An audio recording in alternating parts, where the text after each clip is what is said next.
இப்போ தனியார் பள்ளிக்கூடங்களுக்கு செல்வது காரணம் இவங்களே என்னென்னா பள்ளிக்கூடத்துக்கு போனால் உணவு தரமாக இருக்காது, அரசு பள்ளிக்கூடத்தில் கட்டடம் இடிஞ்சு விழுவும், சாப்பிட்ற தட்டில் மேற்கூரை இடிஞ்சு விழுது. அப்போ நீங்கள்லாம் தனியார் பள்ளிக்கூடத்துக்கு போங்கன்னு அரசே சொல்லுது, அங்கே தான் தரமாக இருக்குதுன்னு சொல்லுது. இப்போ தனியார் பள்ளியில் இருக்கிற வசதியை பாருங்கள், அது ஏன் அரசு பள்ளியில் இல்லை? ஒரு முதலாளியால் தர முடிகிற கல்வியை நம்ம ஒரு அரசால் கொடுக்க முடியாதா? நம்ம பள்ளிக்கூடத்தை அமைப்பை பாருங்க, நம்ம பள்ளிக்கூடத்தை பாருங்க, இது கற்பனையில் போடல, உண்மையிலே படம் எடுத்து தான் போட்டுருக்கு. நம்ம பள்ளிக்கூடம் இருக்குது, தனியார் பள்ளிக்கூடம் எப்படி இருக்கு? இப்போ இங்கே என்னென்னா அரசு பள்ளிக்கூடத்தில் வேலை செய்கிறவர்கிட்ட அவர் பிள்ளையை கொண்டாந்து தனியார் பள்ளிக்கூடத்தில் வேலை செய்கிற ஆசிரியர்கிட்ட ஒப்படைக்கிறப்பல இவருக்கு 60,000 சம்பளம், அவருக்கு 6,000 தான் சம்பளம். அவர் என்ன சொல்கிறார், என் பையனை நல்லா பார்த்துக்க மச்சான்றப்பல. ஏன்னா தனியார் பள்ளிக்கூடத்தில் தரம், அவருக்கு 6,000 தான் சம்பளம், அரசு பள்ளிக்கூடத்தில் 60,000 சம்பளம் ஆசிரியருக்கு.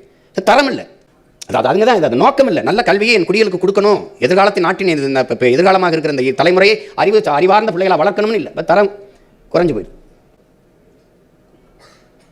இது என்ன செய்யுது, இலவசமாக நான் பேருந்து பயணம் மாணவர்கள் கொடுக்குறேங்க, அங்கே 10 லட்சம் கட்டி நான் இடம் வாங்குறேன், பஸ் பாஸ் ஃப்ரீங்குது, இந்த பேருந்து கட்டணம் இலவசங்கிறது. நான் என்ன சொல்கிறேன், பேருந்துக்கு கட்டணம் எடுத்துக்கிறேன், அந்த கல்வியை தரமாக கொடுத்துருன்றேன்.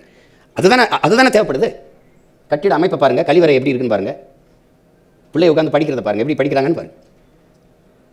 இதை பள்ளிக்கூடத்து அரசு பள்ளிக்கூடங்கள் நான் கொஞ்சம் தான் காட்டியிருக்கேன். இது இப்போ நாங்கள் என்ன செஞ்சிடறோம், ஒரு இந்த குழந்தைகள் முன்னேறுவதற்கான சம வாய்ப்புகளை ஒழித்து கட்டிய கல்வி அமைப்பு மக்களாட்சிக்கு அந்த நெறிமுறைக்கே எதிரானது. இப்போ கல்வி தனியார் முதல் வணிக பொருளாக மாற்றப்பட்டது பச்சை குழந்தைகளுக்கு, நம்ம குழந்தைகளுக்கு செய்கிற பெரிய துரோகம். இப்போ நாம் என்ன செஞ்சிடறோம், நம்ம வரும்போது பெற்றுக் கொடுங்கள் பிள்ளைகளை, கற்றுக் கொடுக்குறோம் நாங்கள், பிள்ளைகள் உங்கள் வீட்டின் செல்வங்கள் அல்ல நாட்டின் செல்வங்கள்னு சட்டம் இயற்றிடும். உங்கள் பிள்ளையை பெற்றதோட முடிஞ்சது, நாட்டின் செல்வம், நீங்கள் எங்கிட்ட ஒப்படைச்சிடும். அவன் என்ன படிக்கிறான் நினைக்கிறேன், மருத்துவமாக படிக்க வைப்பேன், பொறியாளராக படிக்க வைப்பேன், இல்லை விளையாட்ட விளையாட வைப்பேன், அவனுக்கு எல்லாமே நாங்கள் கொடுத்து அரசு கொடுத்துரும். நீ போய்கிட்டே இருக்க வேண்டியதான், அவருக்கு எது விருப்பமோ அந்த கல்வியை கொடுக்க வேண்டியது என் கடமை, அரசின் கடமை. அதுதான் அரசு. இப்போ இங்கே இது பல மாதிரிகள். நான் இந்த கல்வியின் தரத்தை உலக தரத்தை கொண்டு போயிடுவேன். ஆகச்சிறந்த கல்வியை என் பிள்ளைகளுக்கு கொடுக்கணும்னு ஒரு கனவு இருக்குது எனக்கு. அதில் என்னென்னா அந்த பசுஞ்சோலை பள்ளிகள் மற்றும் கல்லூரியெல்லாம் இது எப்படி இருக்கும், அந்த மாதிரி இது பாருங்கள். பள்ளிக்கூடத்தில் எல்லாமே பசுஞ்சோலை பள்ளிகள், மேற்கூரை முழுக்க சோலார் சூரிய ஒளி மின்தகடு இருக்கும். என் பிள்ளைய வீட்டுக்கு போக விரும்பாத அளவுக்கு கல்விங்கிறது சுமையெல்லாம் சுகம்னு கொண்டு வந்துடுவேன்.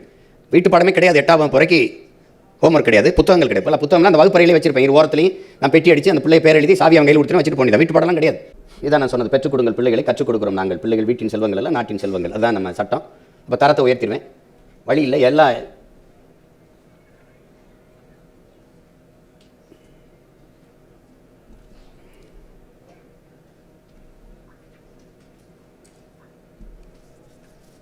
நமது சின்னம் விவசாயி, ஓட்டு பாருங்க ஓட்ட, அப்புறம் பாருங்க நாட்டை.